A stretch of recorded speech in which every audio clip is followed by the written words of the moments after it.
책에는 이제 자산을 설명해 주실 때 핵심 자산과 주변 자산을 설명해 주시거든요.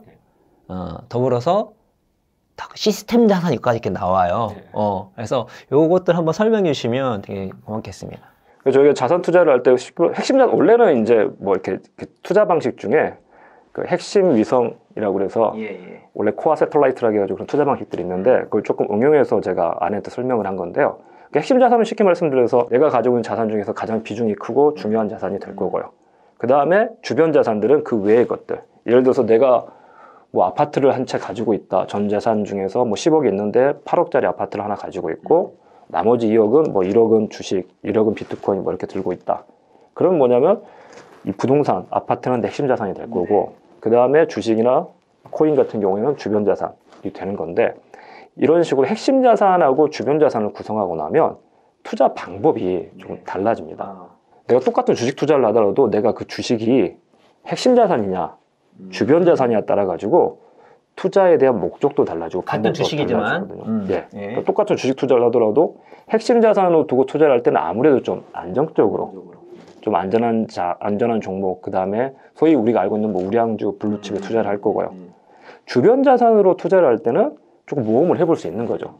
어차피 내 자산의 대부분 핵심은 뭐 부동산을 통해서 안전하게 가고 있으니까 그럼 여기서 80%는 부동산에서 천천히 우상향하고 있으니까 그럼 여기서 한 10%는 모험을 좀 해봐도 되는 거 아닐까? 이런 식으로. 그래서 핵심 자산일 때 주식에 투자하는 방법하고 주변 자산일 때 투자하는 방법이 완전히 다르거든요. 그래서 자신의 핵심 자산을 뭘로 구성할지 어떤 걸 주변 자산으로 둘지를 먼저 정하시고 거기에 따라서 이 자산이 핵심 자산일 때랑 주변 자산일 때 다른 투자 방법을 선택을 하시는 게 좋고요. 근데 사람들이 많이 실수하시는 게 뭐냐면 그 구분이 없이 처음에는 그걸 구분하세요. 처음에 예를 들어 비트코인 같은 거 처음 해본다. 나 코인 잘 모르는데 조금 해볼까?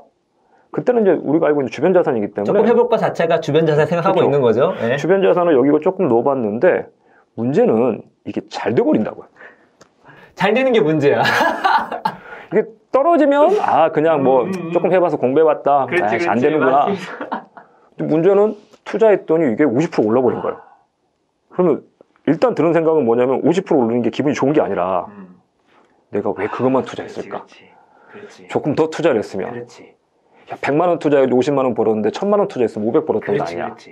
그래서 뭐냐면 이 주변 자산을 가지고 조금 벌었을 때 이걸 핵심 자산으로 옮겨버려요. 그러니까 이걸 핵심 자산, 주변 자산 구분을 하지 않고 배분비를 정하지 않고 있던 사람들의 대다수가 뭐냐면 이게 조금 잘 되니까 재작년에 주식 코로나 팬데믹 이후에 들어가가지고 50% 올랐거든요. 지수 자체가 지금 50% 이상 올랐으니까 그러니까 오르니까 야 주식이었어. 내가 왜 여태까지 바보였지? 그러면서 이걸 겁없이 핵심 자산으로 옮겨왔다가 지금 곡소리 나는 상황들이 오잖아요.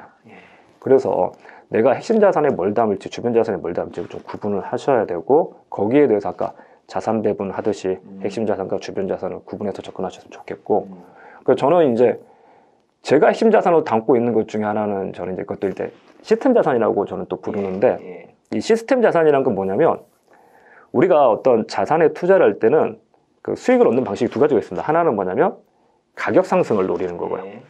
그래서 이 주식을 샀을 때 주가가 오르면 이익, 떨어지면 손해, 이 가격 변동을 가지고 성과를 얻는 게 있고 그래서 저는 그걸 투자 자산이라고 부르고요. 투자 자산. 시스템 자산은 뭐냐면 이 자산의 가격 움직임과 상관없이 여기서 현금 흐름이 나오는 자산.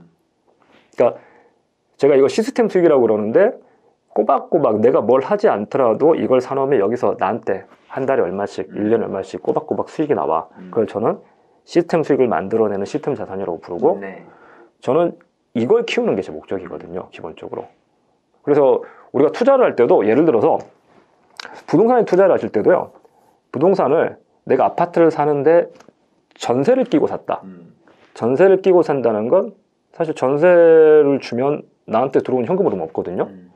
그 경우에는 뭐냐면 이건 갭 투자를 통해 가지고 자 내가 2억짜리 아파트를 사는데 전세가가 1억이니까 내 돈 1억만 넣어가지고 투자를 했는데 이 아파트 가격이 2억이던 게 3억이 되면 그러면 내 수익이 1억 100%가 나오니까 그래서 이 가격이 올라야지 되는 투자 자산이 되는 거고요.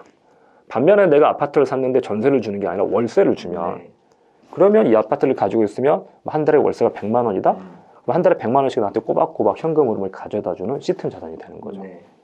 주식도 마찬가지로 주식도 내가 가격 변동, 삼성전자 주식을 사가지고 뭐 7만 원에 사가지고 9만 원에 팔고 싶다. 그러면 이건 투자 자산으로 가는 거고요.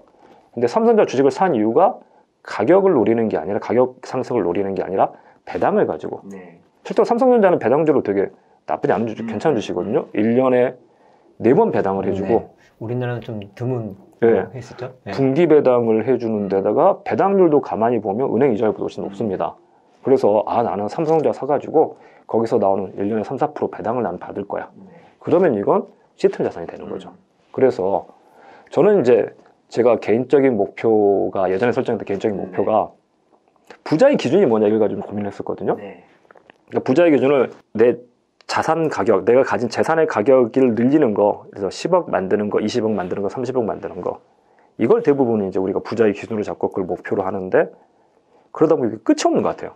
그러니까 보통 부자면 얼마냐? 얼마 있냐? 이렇게 물어보죠. 가진 게 얼마나 벌었는데. 재산이 얼마야? 이렇게.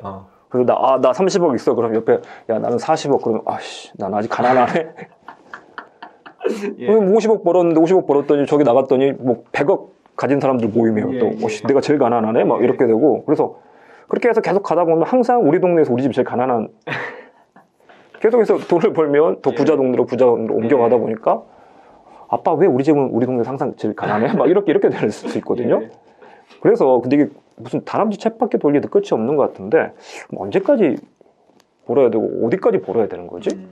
언제는 만족할 수 있지? 고민을 하다가, 제가 부자의 기준을 좀 다르게 생각을 했어요. 그러니까, 뭐가 부자냐 했더니, 그렇게 계속해서 더 많은 재산을 얻기 위해서 가는 건 이게 돈에 끌려가는 느낌이지, 진짜 부자 같은 느낌이 안 든다, 내가 보기엔. 그래서 주변에 있는 사람들 보면 진짜로 큰 재산을 가지고 있는데 돈에 벌벌벌 떠시는 분들 분명히 계시거든요.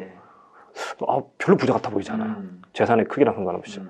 그래서 저는 가지고 있던 생각이 좀 내 시간을 나를 위해서 좀 쓰고 싶고 내 가족들하고 보내고 싶은데 어떻게 하면 그게 가능할까 봤더니 내가 일을 하지 않아도 돈이 들어오는 시스템 수익, 그 시스템 자산에서 생겨나는 시스템 수익이 내 가족이 생활하는 데 필요한 생계 비용을 넘어서면 그럼 그건 부자가 아닐까. 예를 들어서 우리 뭐 내 식구가 한 달 생활하는데 500만 원이 필요하다.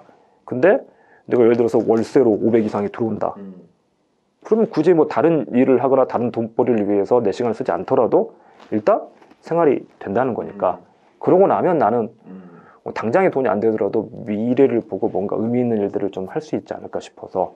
그래서 저는 와이프가 이제 처음에 저한테 물어봤던 게 핵심 자산, 주변 자산 얘기를 하니까 그러면 저한테 자기는 주식 핵심 자산 아니냐고 했더니 나는 주식 핵심 자산 아니다. 나한테 핵심 자산은 사경이다. 그래서 되게 재수없는 소리를 했는데 그 와이프가 뭔 얘기냐고 했더니 저희가 사실은 그런 시스템 수익을 만들고 싶고 했고 만들려고 노력을 하고 이제 지금 나오고 있는 시스템 수익들이 뭐 쉽게 보시면 제가 책을 썼지만 사실 저 책에서 나오는 인세도 처음에 쓸 때는 시간 투자가 필요하긴 하지만 나중에는 저기서 나오는 인세는 전체 시스템 수익이 되는 거고 이런 식으로 제가 가지고 있는 제 무형의 자산들을 통해서 시스템 수익을 만들어내고 그 다음에 배당주를 통해서 배당을 받는다거나 부동산에서 월세를 받는다거나 이런 것들을 저는 구축해 나가는 게 나는 그게 핵심이고 그게 구축이 되고 나면 사실 다른 투자 아까 말한 가격 상승을 노리고 하는 투자도 여유 있게 할 수 있거든요. 내가 이게 주가가 오르든 떨어지든 나는 상관없이 시스템 수익 가지고 내 생활이 가능하니까 그 주식 뭐 당장 팔 필요도 없어. 뭐 지금 중간에 3, 40% MDD라고 그러는데 중간에 아까 말한 3, 40% 하락이 오더라도 나는 5년 기다릴 수 있어. 그러니까 이 여유가 생기려면 아무래도 이런 시스템 자산이나 시스템 수익이 좀 있어야지 생기지 않나 싶습니다. 저도 다른 방송을 찍다가 책에 나온 그 내용을 얘기했어요. 젊은 친구들이 이제 요즘 막 투자해가 또 부자 되고 싶었는데 이게 쉽지가 않잖아요. 그래서 주변 자산 것 하다 핵심 자산으로 몰빵해가지고 망한 케이스도 많이 있고. 그래서 제가 이 책 인정하면서 회계사님께서 핵심 자산은 본인이다 했는데 이 원래 뜻은 시스템으로 구축을 해서 현금 흐름을 우리 가정의 생계 이상을 만드는 거지만 의미적으로 특히 젊은 친구 같은 경우는 본인이 핵심 자산이 돼서 본인이 소득으로서 계속 현금 흐름을 내면 그게 진정한 부자로 가는 길이잖아요. 그래서 그런 그 젊은 분들이 인사이트를 얻었으면 좋겠다 하고 인용을 했던 기억이 납니다. 예.